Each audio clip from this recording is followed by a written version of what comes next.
मन लगाकर सुनिए दोस्तों। क्या आपने कभी महसूस किया है कि आपका मन बिना किसी वजह के किसी बात को पकड़कर बैठ जाता है? कोई छोटी सी गलती, कोई अधूरा काम या किसी का कहा हुआ एक शब्द, और फिर वो मन उसी को चबाता रहता है, बार बार बार बार। आप सोने जाते हैं लेकिन मन जागता रहता है। आप किसी से बात कर रहे होते हैं लेकिन भीतर कोई और बातचीत चल रही होती है। अगर ऐसा हो गया तो, अगर वो ना हुआ तो, अगर सब खत्म हो गया तो। यही है चिंता, मन की वो जकड़ जो हमारे विचारों को धीरे धीरे खा जाती है। गौतम बुद्ध ने कहा था, जिस बात से तुम डर रहे हो वह अभी हुई नहीं है, फिर भी तुम उसे झेल रहे हो। यही तो चिंता का जहर है, एक ऐसा जहर जो बिना किसी वास्तविक घटना के हमें दर्द देता है। हम भविष्य की कल्पना में डूब जाते हैं और वर्तमान की शांति खो देते हैं। लेकिन क्या आप जानते हैं, मनोविज्ञान भी आज वही कहता है जो बुद्ध ने 2500 साल पहले कहा था। आधुनिक मनोवैज्ञानिक कहते हैं, anxiety is not about the present moment, it's about imagine fears. यानी चिंता कभी वर्तमान में नहीं होती, वो हमेशा एक काल्पनिक भविष्य से जुड़ी होती है, एक ऐसा भविष्य जिसे हमने अपने मन में ही बनाया है। गौतम बुद्ध ने अपने जीवन में कितनों को इस जाल से मुक्त किया था। उनके शिष्यों में से एक आनंद अक्सर चिंतित रहता था। कभी बुद्ध के स्वास्थ्य की चिंता, कभी अपने ध्यान की कमी की चिंता, कभी इस बात की चिंता कि क्या वो कभी बोधि को प्राप्त कर पाएगा या नहीं। एक दिन बुद्ध ने मुस्कुराकर आनंद से कहा, आनंद, क्या तुम्हें लगता है कि चिंता करने से कोई फूल जल्दी खिल सकता है? आनंद चुप रहा। बुद्ध ने कहा, फूल तब खिलता है जब उसका समय आता है, लेकिन अगर तुम उसकी कली को बार बार खोलने की कोशिश करोगे तो न फूल बचेगा न उसकी खुशबू। यही बात जीवन पर लागू होती है। हम चीजों को जल्दी करना चाहते हैं, हम चाहते हैं कि भविष्य हमारे अनुसार चले, लेकिन जब ऐसा नहीं होता तो चिंता हमें घेर लेती है। हम खुद को कोसते हैं, सोचते हैं कि कुछ गलत है हमारे साथ, लेकिन असल में गलत कुछ नहीं होता। गलत केवल हमारी सोचने की दिशा होती है। आधुनिक मनोविज्ञान बताता है कि चिंता तब जन्म लेती है जब दिमाग थ्रेट मोड में फंस जाता है, यानी मस्तिष्क यह मान लेता है कि कोई खतरा है, चाहे वो असली हो या सिर्फ कल्पना। इस अवस्था में हमारा एमिगडाला नाम का हिस्सा लाल बत्ती की तरह जल उठता है और शरीर को संकेत भेजता है, डर जाओ, कुछ गलत हो सकता है। हमारा दिल तेज धड़कता है, सांस उखड़ती है और सोच बिखर जाती है। लेकिन बुद्ध का कहना था, जब तुम अपने विचारों को देखना सीख जाओगे तो चिंता केवल एक लहर बन जाएगी जो आती है और चली जाती है। बुद्ध ने चिंता को खत्म करने का नहीं, उसे समझने का रास्ता बताया। उन्होंने कहा था, विचारों को रोको मत, उन्हें आते जाते देखो। वे बादल हैं, तुम आकाश बनो। यह कथन सुनने में सरल लगता है, पर इसके भीतर पूरा मनोवैज्ञानिक विज्ञान छिपा है, क्योंकि आधुनिक माइंडफुलनेस थेरेपी भी इसी सिद्धांत पर चलती है। थेरेपी कहती है, observe your thoughts without judging them. यानी जो बुद्ध ने ध्यान के माध्यम से सिखाया, वही आज दुनिया की सबसे प्रभावी मनोवैज्ञानिक तकनीक मानी जाती है। कल्पना कीजिए, आप एक नदी के किनारे बैठे हैं। नदी का पानी बह रहा है, उसमें कभी पत्ते, कभी मिट्टी, कभी फूल बहते जा रहे हैं। आप बस देखते जा रहे हैं, लेकिन कुछ पकड़ते नहीं। बुद्ध ने कहा, मन को उसी तरह देखो, विचार आएंगे जाएंगे, पर जब तक तुम उन्हें पकड़ते नहीं, वे तुम्हें छू नहीं सकते। यही देखने की कला ध्यान मेडिटेशन है, और यही चिंता का अंत भी है। बुद्ध के समय में एक व्यापारी था जिसका सारा जीवन चिंता में बीता। वो सोचता रहता था, अगर मेरा व्यापार गिर गया तो, अगर परिवार ने मुझसे मुंह मोड़ लिया तो, अगर मैं मर गया तो सबका क्या होगा। एक दिन वो बुद्ध के पास पहुंचा और बोला, भगवान, मैं हर समय सोचता रहता हूं, डरता रहता हूं, मेरी रातें बेचैनी में गुजरती हैं, मुझे शांति चाहिए। बुद्ध ने उससे पूछा, जब तुम सोचते हो, क्या तुम्हारे विचार वास्तविकता को बदल देते हैं? व्यापारी बोला, नहीं, वे तो बस मुझे डराते हैं। बुद्ध ने कहा, तो तुम विचारों के गुलाम बन गए हो। अब तुमको यह सीखना है कि विचार तुम्हारे सेवक हैं, मालिक नहीं। यही आधुनिक मनोविज्ञान में कॉग्निटिव बिहेवियरल थेरेपी सीबीटी का मूल सिद्धांत है। सीबीटी कहती है, थॉट्स आर नॉट फैक्ट्स। विचार केवल विचार हैं, वे सच्चाई नहीं हैं। और जब इंसान इस बात को समझ लेता है तो उसके भीतर एक नई आजादी जन्म लेती है। वो अब अपने मन से डरता नहीं, बल्कि उसे देखना सीख जाता है। गौतम बुद्ध के शब्दों में, मन को नियंत्रित कर लो, बाकी सब स्वतः नियंत्रित हो जाएगा। क्योंकि जब मन शांत होता है तो दुनिया शांत दिखने लगती है। जब मन भय से मुक्त होता है तो जीवन एक खेल बन जाता है। आज के युग में जब हर व्यक्ति कुछ न कुछ चिंता में जी रहा है, यह बुद्ध की शिक्षा पहले से भी अधिक प्रासंगिक हो गई है। हम सोचते हैं कि चिंता करने से हम तैयारी कर रहे हैं, पर असल में चिंता हमें थका देती है, हमारी ऊर्जा खत्म कर देती है। बुद्ध ने कहा, चिंता उस चीज को नहीं रोकती जो आने वाली है, बल्कि उस शांति को नष्ट कर देती है जो अब भी है। और यही आज के मनोविज्ञान का भी सत्य है। कई शोध बताते हैं कि हमारे 80% विचार दोहराए जाते हैं और उनमें से लगभग 70% नकारात्मक होते हैं। मतलब हम खुद ही अपने भीतर एक जाल बुनते हैं और फिर उसी में फंस जाते हैं।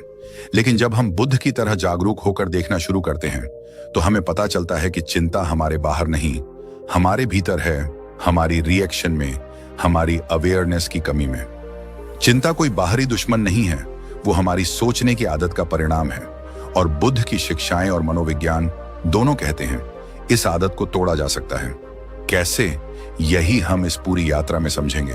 हम जानेंगे कि बुद्ध ने कैसे अपने शिष्यों को चिंता के जाल से मुक्त किया और मनोविज्ञान कैसे बताता है कि हम उस अवस्था को आज के युग में दोबारा पा सकते हैं।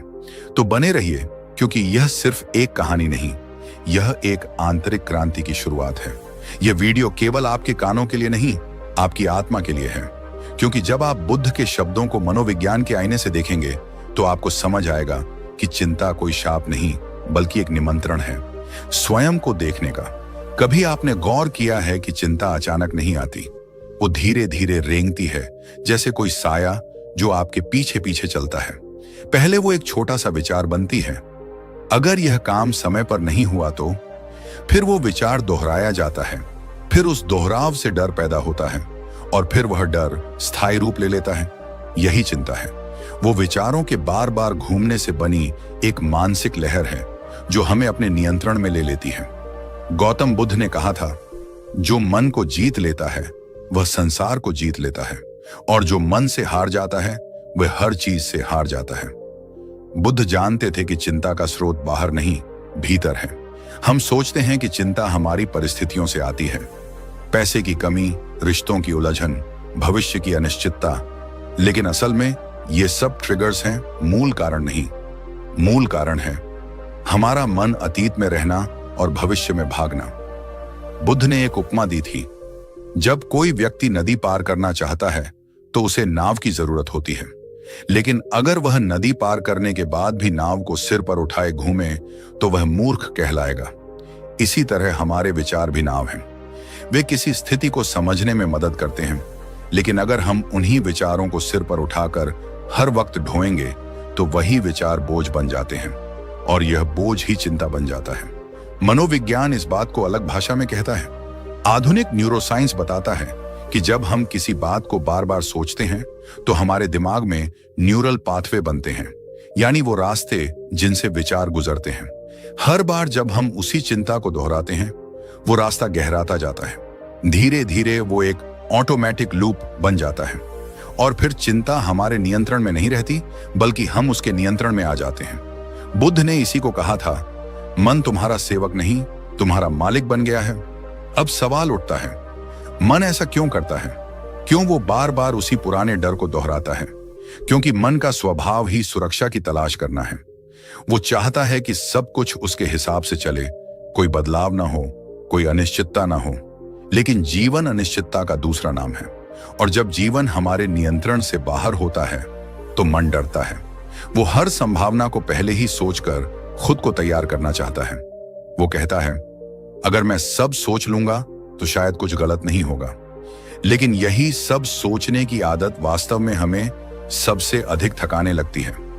गौतम बुद्ध ने इस पर कहा था, जो बीत गया उसे छोड़ दो, जो आने वाला है उसकी चिंता मत करो, वर्तमान ही जीवन है, उसे देखो, उसे जियो। पर हम क्या करते हैं? हम अतीत की गलतियों का बोझ उठाए चलते हैं और भविष्य के डर से कांपते रहते हैं। हमारा शरीर वर्तमान में होता है, पर मन या तो कल में या कल के बाद में भटक रहा होता है। यही विभाजन, यही माइंड स्प्लिट चिंता की असली जड़ है। आधुनिक मनोविज्ञान इसे कॉग्निटिव डिस्टॉर्शन कहता है, यानी मन की वो प्रवृत्ति जो वास्तविकता को गलत तरीके से देखने लगती है।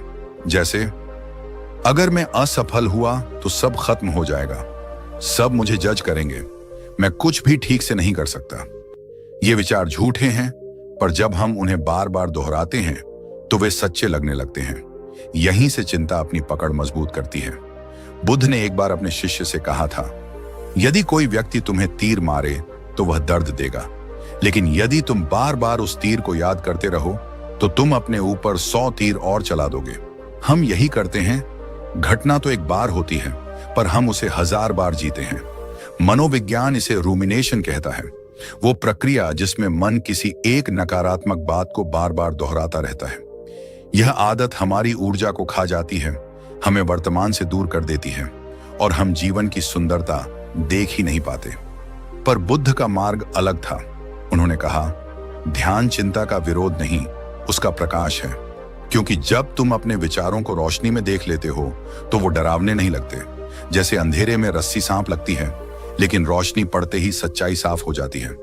इसी तरह जब तुम देखना शुरू करते हो कि ये विचार हैं, ये मैं नहीं हूं, तो चिंता का प्रभाव धीरे धीरे मिटने लगता है। मनोविज्ञान की भाषा में इसे कहते हैं माइंडफुल सेपरेशन या डिटैचमेंट। यह कोई भागना नहीं, बल्कि देखने की कला है। जब आप अपनी चिंता को एक पर्यवेक्षक की तरह देखने लगते हैं तो दिमाग का थ्रेट सेंटर शांत हो जाता है और शरीर में शांति का रासायनिक संतुलन लौटने लगता है। यही कारण है कि आज की दुनिया में माइंडफुलनेस मेडिटेशन को एंजाइटी के इलाज के रूप में अपनाया जा रहा है। पर यह सब बुद्ध ने बहुत पहले सिखा दिया था, बिना किसी लेबल के, बिना किसी किताब के।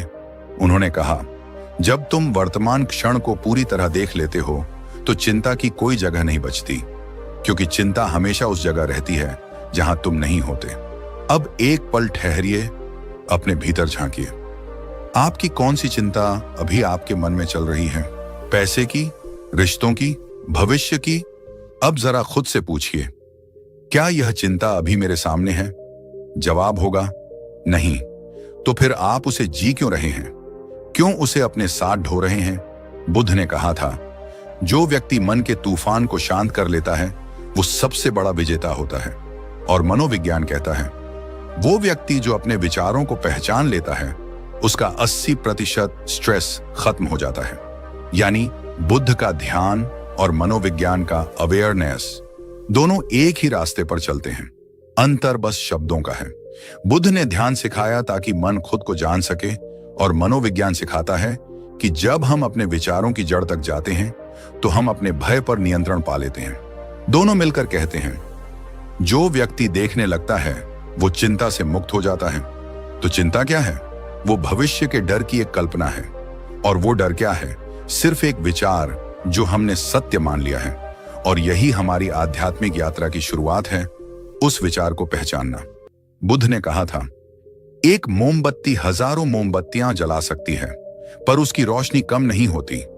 इसी तरह जब तुम अपने भीतर प्रकाश जगाते हो तो चिंता खुद बुझ जाती है।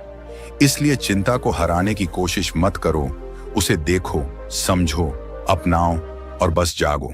क्योंकि जैसे ही तुम जागोगे, वो छाया जो तुम्हारे पीछे चलती थी अचानक गायब हो जाएगी। एक बार की बात है, बुद्ध अपने शिष्यों के साथ किसी गांव में ठहरे हुए थे। सुबह का समय था, सूरज की पहली किरणें पेड़ों की पत्तियों पर चमक रही थीं। शांत वातावरण में पक्षियों की हल्की चहचहाहट थी और बुद्ध अपने शिष्यों को ध्यान का अभ्यास सिखा रहे थे। अचानक एक युवक दौड़ता हुआ आया। उसका चेहरा चिंता और बेचैनी से भरा था। उसके कपड़े अस्त व्यस्त थे, आंखों के नीचे काले घेरे और सांस तेज चल रही थी। वो बुद्ध के चरणों में गिर पड़ा और बोला, भगवान, मेरा मन नहीं रुकता। दिन रात बस चिंता, डर, शक और बेचैनी। कभी व्यापार की चिंता, कभी परिवार की। मैं ध्यान करने की कोशिश करता हूं, पर मेरा मन तो और अधिक दौड़ने लगता है। मुझे शांति चाहिए, मुझे मुक्ति चाहिए। बुद्ध ने मुस्कुराते हुए उसकी ओर देखा। कुछ क्षण मौन रहे, फिर पास रखे एक पत्थर की ओर इशारा करते हुए बोले, यह पत्थर उठाओ। युवक ने बिना सवाल किए पत्थर उठा लिया। बुद्ध बोले, अब इसे अपने हाथ में पकड़ो और बैठ जाओ। वो बैठ गया। बुद्ध ने शांति से बात आगे बढ़ाई। अब बताओ, यह पत्थर भारी है? युवक ने कहा। हाँ भगवान, यह थोड़ा भारी है। बुद्ध बोले, अगर तुम इसे 1 घंटे तक ऐसे ही पकड़ो तो क्या होगा? हाथ दर्द करने लगेगा। और अगर पूरे दिन, तो शायद हाथ सुन्न पड़ जाएगा। और अगर कई दिनों तक इसे पकड़े रखो तो शायद मेरा पूरा शरीर थक जाएगा भगवान। बुद्ध ने मुस्कुराकर कहा, अब इसे नीचे रख दो।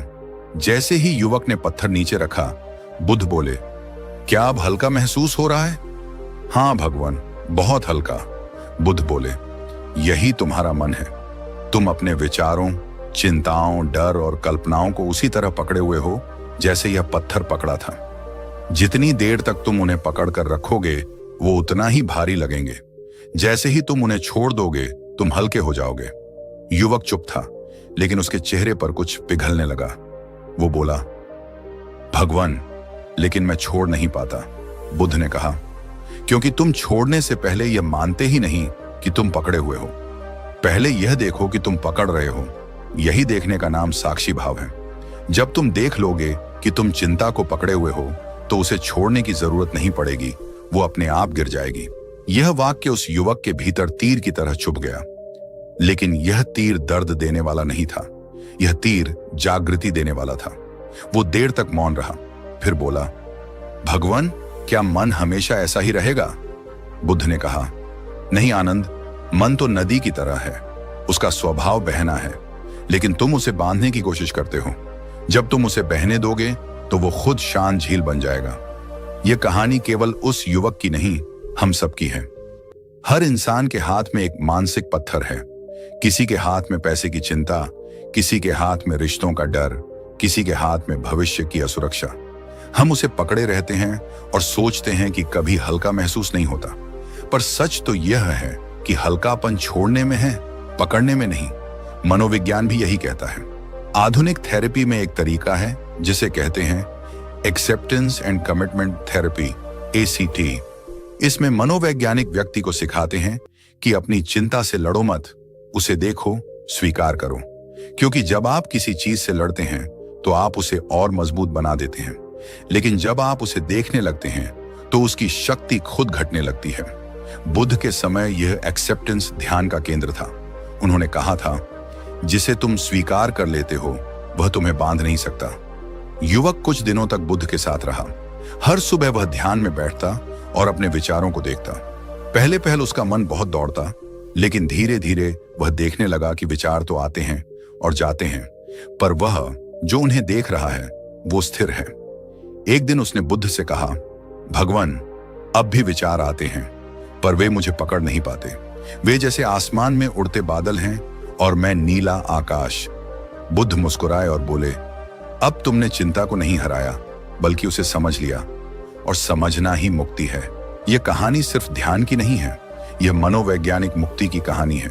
क्योंकि जब इंसान पहचानना शुरू करता है कि वो चिंता नहीं है, बल्कि चिंता को देखने वाला है, तो उसका पूरा मानसिक ढांचा बदल जाता है।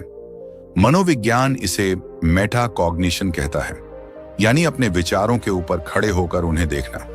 जब इंसान इस स्तर पर पहुंचता है तो उसकी चिंता अपनी ऊर्जा खो देती है। वो अब उसे नियंत्रित नहीं कर पाती। वो बस एक घटना बन जाती है, न कि पहचान। बुद्ध ने यही कहा था, तुम अपने विचार नहीं हो, तुम वह चेतना हो जो विचारों को देखती है। अब सोचिए, अगर आप यह सच जी लें तो क्या चिंता टिक पाएगी? नहीं, क्योंकि चिंता तभी जीवित रहती है जब आप उसे अपना मान लेते हैं। जब आप कहते हैं, मैं चिंतित हूं, पर जैसे ही आप कहते हैं, चिंता मेरे भीतर एक विचार है, आप उससे अलग हो जाते हैं। और वही क्षण है जब स्वतंत्रता जन्म लेती है। आधुनिक वैज्ञानिक शोध बताते हैं कि जब कोई व्यक्ति ध्यान के माध्यम से अपने विचारों को देखना शुरू करता है तो उसके दिमाग का अमिगडाला, फियर सेंटर, शांत हो जाता है और प्रीफ्रंटल कॉर्टेक्स, विजडम सेंटर, सक्रिय हो जाता है। यानी डर कम होता है, समझ बढ़ती है। यह वही बदलाव है जो बुद्ध ने उस युवक के भीतर पैदा किया था, बिना दवा, बिना शब्दों, केवल देखने से। बुद्ध ने कहा था, समझ ही सबसे बड़ी करुणा है।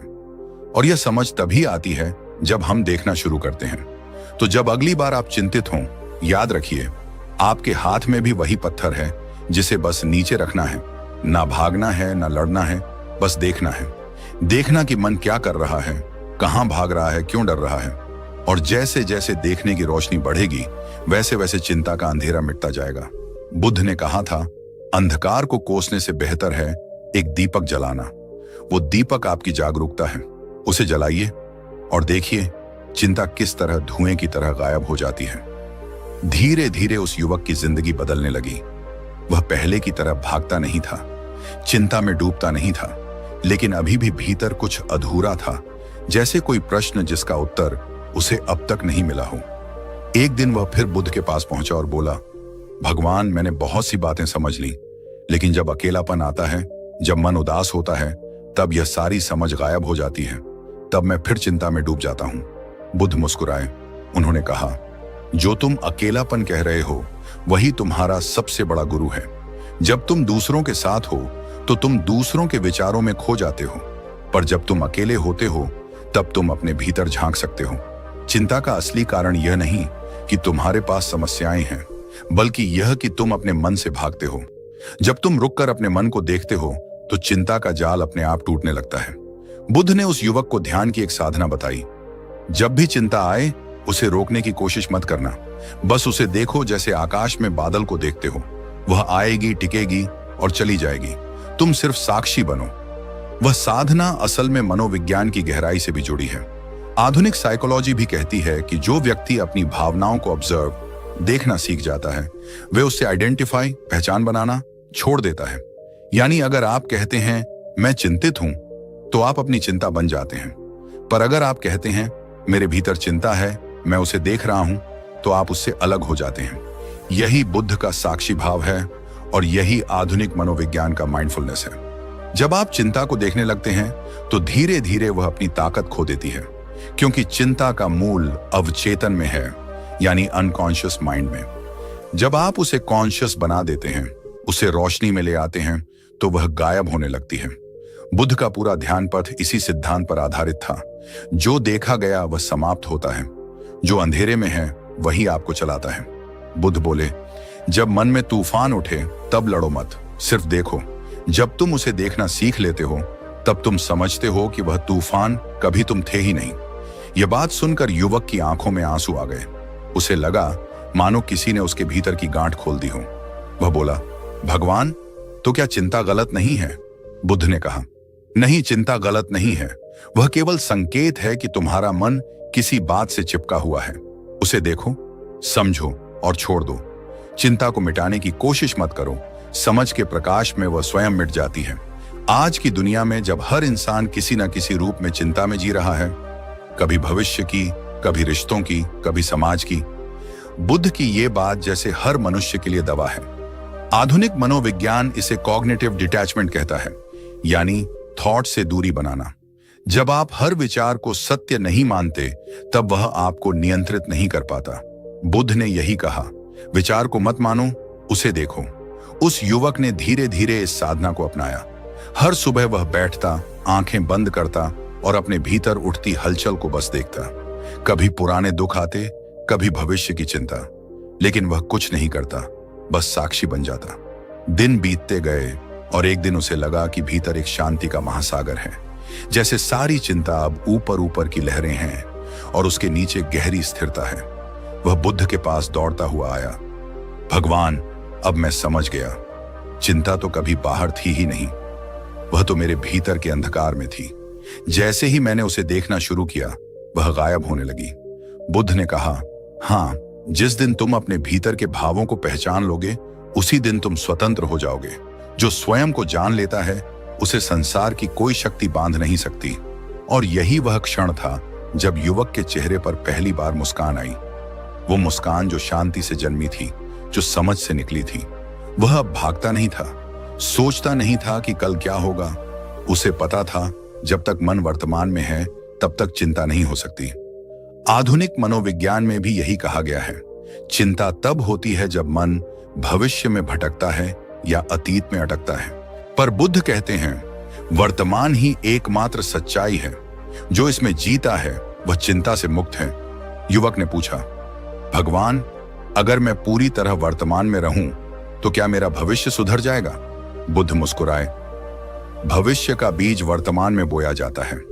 अगर तुम आज जागरूकता से जीते हो तो कल अपने आप ठीक होगा। यह जवाब केवल शब्द नहीं था, यह जीवन का विज्ञान था। आज का हर क्षण ही कल का निर्माता है। इसीलिए चिंता करना भविष्य को नहीं बदलता, लेकिन आज को जरूर खो देता है।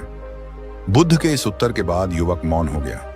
वह समझ चुका था कि जीवन में जो भी आएगा वह उसका शत्रु नहीं है। हर अनुभव, हर कठिनाई, हर चिंता, सब उसी की सीख का हिस्सा है। वह सिर झुकाकर बुद्ध के चरणों में बोला, भगवान, मैं अब भागूंगा नहीं, मैं देखूंगा, समझूंगा और स्वीकार करूंगा। बुद्ध बोले, यही ध्यान है, यही जीवन की शुरुआत है।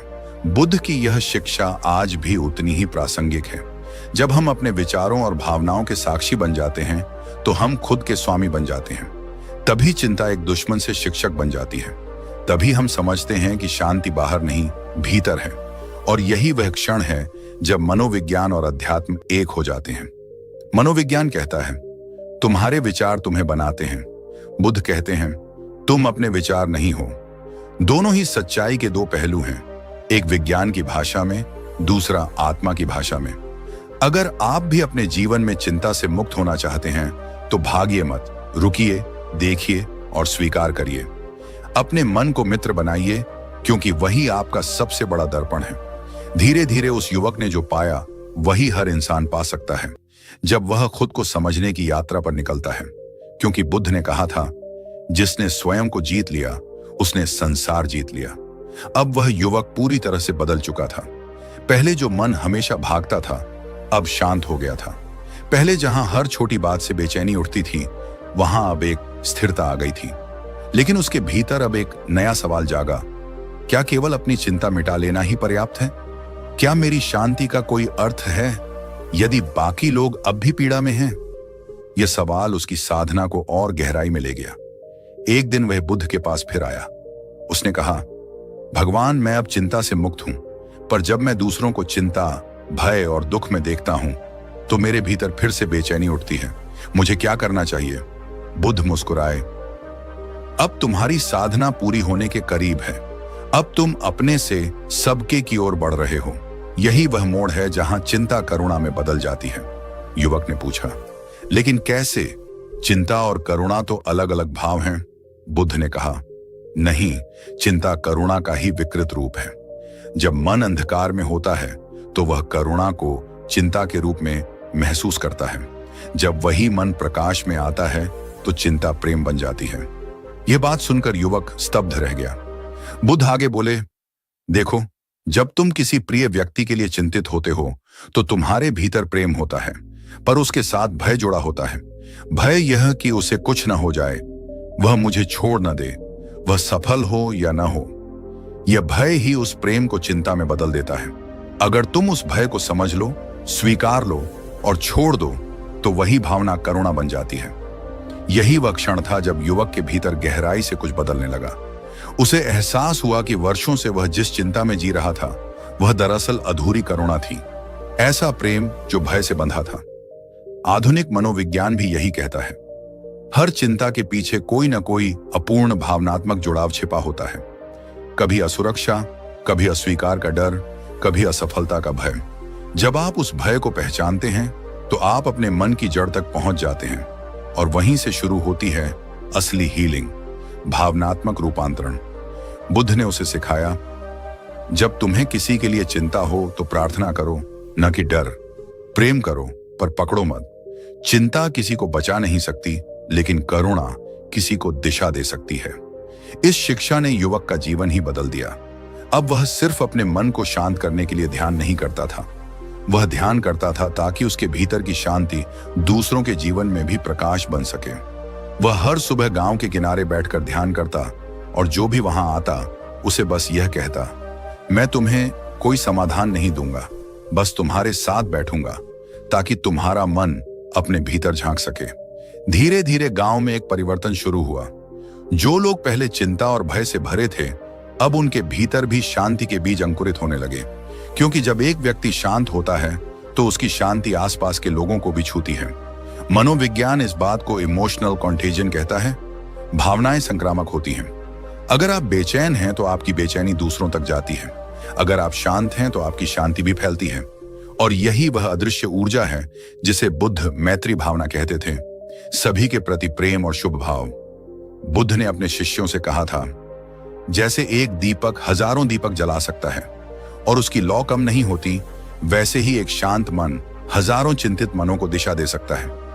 वह युवक अब एक दीपक बन चुका था। अब उसके भीतर चिंता नहीं, करुणा थी। उसके चेहरे पर एक मुस्कान थी जो किसी उपलब्धि की नहीं बल्कि समझ की थी।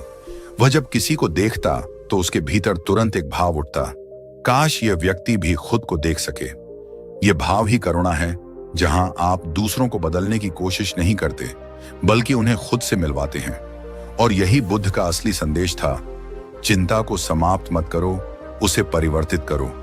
क्योंकि चिंता का बीज प्रेम है, बस उस पर भय का आवरण चढ़ गया है। जब भय हट जाता है तो प्रेम अपनी शुद्ध अवस्था में लौट आता है। बुद्ध बोले, जब तुम चिंता करते हो तो तुम संसार से जुड़ते हो, जब तुम करुणा करते हो तो तुम अस्तित्व से जुड़ते हो। आधुनिक मनोविज्ञान में इसे ट्रांसपर्सनल साइकोलॉजी कहा जाता है, जहां व्यक्ति अपने ईगो से आगे बढ़कर समग्र चेतना से जुड़ता है। वहां मैं और तुम का भेद मिट जाता है। और जब यह भेद मिटता है तो चिंता की जड़ ही समाप्त हो जाती है, क्योंकि चिंता हमेशा मैं से शुरू होती है। मुझे क्या होगा, मेरे साथ ऐसा क्यों, मैं कैसे संभालूं। लेकिन जैसे ही मैं पिघलता है, चिंता भी पिघल जाती है। अब वह युवक जब किसी चिंतित व्यक्ति को देखता तो वह सिर्फ यही कहता, तुम्हें कुछ करने की जरूरत नहीं है, बस अपने मन को समझो। जो तुम महसूस करते हो उसे देखो, जो तुम देख लोगे वही तुम्हें मुक्त कर देगा। धीरे धीरे उसने देखा कि उसके आसपास के लोग बदलने लगे हैं। गांव में अब पहले जैसी बेचैनी नहीं थी। लोगों में संवाद बढ़ गया था। लोग एक दूसरे की बातें सुनने लगे थे। और यह सब किसी प्रवचन से नहीं बल्कि एक व्यक्ति की शांत उपस्थिति से हुआ था। बुद्ध ने जब यह देखा तो उन्होंने कहा, अब तुम केवल शिष्य नहीं रहे, अब तुम साधक हो। तुम्हारे भीतर जो शांति है वह अब दूसरों के लिए भी आश्रय बन गई है। यह सुनकर युवक ने नमन किया और कहा, भगवान, मैं अब समझ गया। चिंता कोई शाप नहीं थी, वह तो मेरे भीतर छिपे प्रेम की आवाज थी। जब मैंने उसे समझा तो वह मेरे लिए मार्ग बन गई। बुद्ध ने कहा, यही धर्म है। हर पीड़ा तुम्हें या तो गिरा सकती है या तुम्हें गढ़ सकती है। निर्णय तुम्हारे भीतर है। और उस दिन से वह युवक लोगों को चिंता मिटाने की विधि नहीं सिखाता था, वह उन्हें जीवन देखने की दृष्टि देता था। धीरे धीरे उसके शिष्य भी बनने लगे। कोई गृहस्थ था, कोई व्यापारी, कोई साधु नहीं, पर सबके भीतर एक ही भावना थी, हम खुद को और अपने मन को समझना चाहते हैं। वह कहता, चिंता तब तक जीवित रहती है जब तक तुम उससे भागते हो। जब तुम उसे गले लगा लेते हो तब वह शिक्षक बन जाती है। यह सुनकर कई लोग रो पड़ते, क्योंकि वे पहली बार किसी ने उन्हें तोड़ने की नहीं, समझने की बात कही थी। सुबह का समय था, आकाश पर हल्की लालिमा छाई थी। युवक, जो अब एक साधक बन चुका था, बुद्ध के चरणों में बैठा था। उसकी आंखों में अब कोई भय नहीं था, कोई बेचैनी नहीं थी, सिर्फ एक गहराई थी, जैसे शांत झील के तल में सब प्रतिबिंब साफ दिखते हों। बुद्ध ने उसे देखा और कहा, अब बताओ तुम्हें जीवन कैसा दिखता है। युवक बोला, पहले मैं सोचता था कि जीवन दुखों से भरा है, फिर लगा कि चिंता से मुक्ति ही शांति है। लेकिन अब समझ आया है कि शांति केवल चिंता का अभाव नहीं, बल्कि एक ऐसी जागरूकता है जहां चिंता की कोई जरूरत ही नहीं रहती। बुद्ध मुस्कुराए। उन्होंने कहा, सही कहा। जिस दिन तुम समझ जाओगे कि चिंता का कोई उद्देश्य नहीं है, उस दिन तुम्हारे भीतर से उसकी जड़ हमेशा के लिए कट जाएगी। वह युवक अब अपने पुराने रूप में नहीं था, वह अब स्वयं में स्थिर हो गया था। वह समझ चुका था कि दुनिया में हर चीज अस्थायी है, धन, रिश्ते, सम्मान, यहां तक कि शरीर भी। लेकिन जो स्थायी है वह केवल साक्षी है। वह जो देखता है, महसूस करता है, पर बंधता नहीं। एक दिन वह अकेले जंगल के बीच बैठा था। हवा पेड़ों को झुला रही थी, पत्ते सरसराहट कर रहे थे। वह आंखें बंद करके ध्यान में बैठा और भीतर पूछा, क्या मैं वास्तव में कभी चिंतित था? और अचानक उसे लगा, नहीं, चिंता तो केवल मन का खेल थी। वह केवल विचारों की एक लहर थी और मैं हमेशा उस लहर से परे था। उस पल उसके भीतर एक मौन विस्फोट हुआ, जैसे वर्षों की सारी बेचैनी एक साथ पिघल गई हो। उसके चेहरे पर आंसू बहने लगे, न दुख के बल्कि उस सच्चाई के जो उसे भीतर से मुक्त कर गई थी। वह अब समझ चुका था, चिंता की जड़ अज्ञान है और उसका अंत जागरूकता में है। बुद्ध के पास लौटकर उसने कहा, भगवान, मैं अब देख सकता हूं कि चिंता कभी बाहर की चीज नहीं थी, वह तो मेरी कल्पना की परछाई थी। मैंने उसे सच मान लिया और वह मेरे जीवन का हिस्सा बन गई। बुद्ध ने कहा, यही माया है। मन कल्पना करता है और तुम उसे सत्य समझ लेते हो। फिर तुम उसी कल्पना से डरते हो, उसी से भागते हो और उसी के कारण अपनी वास्तविकता खो देते हो। पर जिस क्षण तुम देख लेते हो कि यह सब मन का खेल है, उस क्षण सब खत्म हो जाता है, तुम मुक्त हो जाते हो। यह कोई साधारण मुक्ति नहीं थी, यह वह मुक्ति थी जो आत्मा को नया जन्म देती है, जहां चिंता, भय, क्रोध सब जैसे हवा में विलीन हो जाते हैं। उस दिन से वह युवक बुद्ध के पास कम और अपने भीतर ज्यादा रहने लगा। वह हर क्षण को पूर्णता से जीता। अगर कोई उससे पूछता, तुम्हारा जीवन अब कैसा है, वह बस मुस्कुरा देता और कहता, शांति अब कोई अनुभव नहीं रही, यह मेरा स्वभाव बन गई है। वह दूसरों से कहता, चिंता का विरोध मत करो, उसे समझो, वह तुम्हें तोड़ने नहीं जगाने आई है। धीरे धीरे उसके पास आने वाले लोग भी बदलने लगे। वे जो अपने जीवन की उलझनों से परेशान थे, अब समझने लगे कि हर समस्या बाहर नहीं, भीतर है, और जब भीतर स्पष्टता आती है तो बाहर सब ठीक होने लगता है। यह बात आधुनिक मनोविज्ञान भी स्वीकार करता है। हर एंजाइटी डिसऑर्डर की जड़ केवल विचारों की गलत व्याख्या है। विचार अपने आप में हानिकारक नहीं होते, लेकिन जब हम उन्हें सत्य मान लेते हैं तो वही हमें घसीटते हैं। बुद्ध के शब्द आज के समय में और भी प्रासंगिक हैं। जैसे कोई चोर केवल अंधेरे में रहता है, वैसे ही चिंता केवल अचेतना में रहती है। जब तुम अपने भीतर प्रकाश जलाते हो तो चिंता कहीं नहीं टिक सकती। वह युवक अब खुद लोगों को यही सिखाता था, तुम्हारी सबसे बड़ी शक्ति तुम्हारा ध्यान है। जहां ध्यान जाता है वही बढ़ता है। अगर तुम चिंता पर ध्यान दोगे वह बढ़ेगी, अगर तुम शांति पर ध्यान दोगे वह फैल जाएगी। वह लोगों से कहता, हर दिन सुबह कुछ मिनट अपने मन को देखो, देखो कैसे विचार आते हैं, कैसे वे तुम्हें खींचते हैं। बस देखो और मुस्कुराओ। धीरे धीरे वही देखने की प्रक्रिया तुम्हें मुक्त कर देगी। कई लोग आते और पूछते, क्या हम बिना चिंता के जी सकते हैं? वह कहता, जी नहीं, बिना चिंता के जीना ही असली जीवन है। क्योंकि चिंता का अर्थ है तुम जीवन पर भरोसा नहीं कर रहे, और जब तुम जीवन पर भरोसा नहीं करते तो तुम उसके साथ बहने के बजाय उसके खिलाफ तैरते हो। उसके शब्द साधारण थे, लेकिन उनमें ऐसी ऊर्जा थी जो सुनने वालों के भीतर शांति भर देती थी। वह अब किसी मंदिर या आश्रम में नहीं था, वह अब हर मनुष्य के भीतर के मंदिर में बसता था। वह मंदिर जहां मौन ही प्रार्थना है। एक शाम बुद्ध ने उसे पास बुलाया। सूर्य अस्त हो रहा था और उसके सुनहरे किरणें झील के पानी पर खेल रही थीं। बुद्ध ने कहा, तुम्हारी यात्रा पूर्ण हो गई है। युवक ने सिर झुकाया। भगवान, अब मुझे कोई भय नहीं, कोई इच्छा नहीं, मेरे भीतर केवल करुणा है। बुद्ध बोले, तो अब तुम्हारा कर्तव्य है कि तुम यह करुणा बांटो, क्योंकि जो जाग गया है उसका कर्तव्य है कि वह दूसरों को भी जगाए, न उपदेश से, न शब्दों से, बल्कि अपनी उपस्थिति से। और उस क्षण जैसे हवा थम गई, जंगल मौन हो गया और ब्रह्मांड भी सुन रहा था, एक और आत्मा जाग गई थी। वह युवक झुका, बुद्ध के चरणों में प्रणाम किया और फिर धीरे धीरे आगे बढ़ गया। न किसी मंजिल की तलाश में, न किसी परिणाम की इच्छा में, बल्कि उस शांति की गूंज को फैलाने जो अब उसके भीतर अनंत बन चुकी थी। उस दिन बुद्ध ने अपने शिष्यों से कहा, देखो, यह है सच्ची साधना। जब चिंता से शांति और शांति से करुणा जन्म ले तो जानो कि आत्मा ने अपना घर पा लिया है। और आज भी सदियों बाद जब कोई व्यक्ति चिंता से परेशान होकर बुद्ध की शिक्षा सुनता है तो उसके भीतर वही बीज अंकुरित होता है, शांति का, समझ का, प्रेम का। बुद्ध का संदेश कालातीत है, जो वर्तमान में जीता है वही अनंत को छूता है। तो अगर तुम भी चिंता में डूबे हो तो याद रखो, तुम्हें कुछ नया पाने की जरूरत नहीं, सिर्फ उस शांति को पहचानने की जरूरत है जो पहले से तुम्हारे भीतर है। वह मौन, वह ठहराव, वह सहजता जो तुम्हारे मन के गहरे तल में हमेशा रही है। उसे महसूस करो, उसे जियो, क्योंकि वहीं से तुम्हारी असली यात्रा शुरू होती है। और जैसे बुद्ध ने कहा था, अंत कोई अंत नहीं होता, वह केवल नई जागरूकता की शुरुआत होती है। यह कहानी केवल बुद्ध और उस युवक की नहीं थी, यह हम सबकी कहानी है। हर वो व्यक्ति जो चिंता से जूझता है, जो खुद को समझना चाहता है, जो शांति की तलाश में है, वह भी उसी राह का यात्री है। और शायद जब तुम यह सुन रहे हो तो तुम्हारे भीतर भी वह बीज हल्का हल्का हिल रहा है, जो एक दिन फूल बनकर खिलेगा, शांति, करुणा और प्रेम के रूप में। धन्यवाद।